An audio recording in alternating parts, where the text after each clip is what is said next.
ವಿಶ್ವವನ್ನೇ ಬೆಚ್ಚಿ ಬೀಳಿಸಿದ್ದ ಕೊರೋನಾ ಚಿಕ್ಕಬಳ್ಳಾಪುರ ಜಿಲ್ಲೆಗೂ ಎಂಟ್ರಿ ಕೊಟ್ಟಿದೆ. ಈ ವರ್ಷದ ಮೊದಲ ಕೊರೋನಾ ಕೇಸ್ ಚಿಕ್ಕಬಳ್ಳಾಪುರ ನಗರದಲ್ಲಿಯೇ ಪತ್ತೆಯಾಗಿರುವುದು ಸಾರ್ವಜನಿಕರಲ್ಲಿ ಆತಂಕ ಮೂಡಿಸಿದೆ. ಕೊರೋನಾ ಪತ್ತೆಯಾಗಿರುವುದರ ಬಗ್ಗೆ ಜಿಲ್ಲಾ ಆರೋಗ್ಯ ಇಲಾಖೆ ಇದುವರೆಗೂ ದೃಢಪಡಿಸಿಲ್ಲ. ಪಾಸಿಟಿವ್ ಬಂದಿರೋದು ನಿಜ. ಪಾಸಿಟಿವ್ ಬಂದಿರೋ ವ್ಯಕ್ತಿ ಬಿಜೆಪಿ ಮುಖಂಡರು, ಹಿರಿಯ ನಾಗರಿಕರಾಗಿದ್ದು ಅವರನ್ನ ತಮ್ಮ ಮನೆಯಲ್ಲಿಯೇ ಕ್ವಾರಂಟೈನ್ ಮಾಡಲಾಗಿದೆ.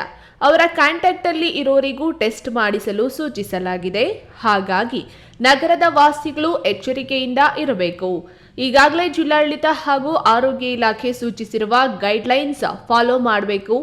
60 ವರ್ಷ ಮೇಲ್ಪಟ್ಟವರೆಲ್ಲ ಕಡ್ಡಾಯವಾಗಿ ಮಾಸ್ಕ್ ಧರಿಸಬೇಕೆಂದು ಸೂಚಿಸಲಾಗಿದೆ.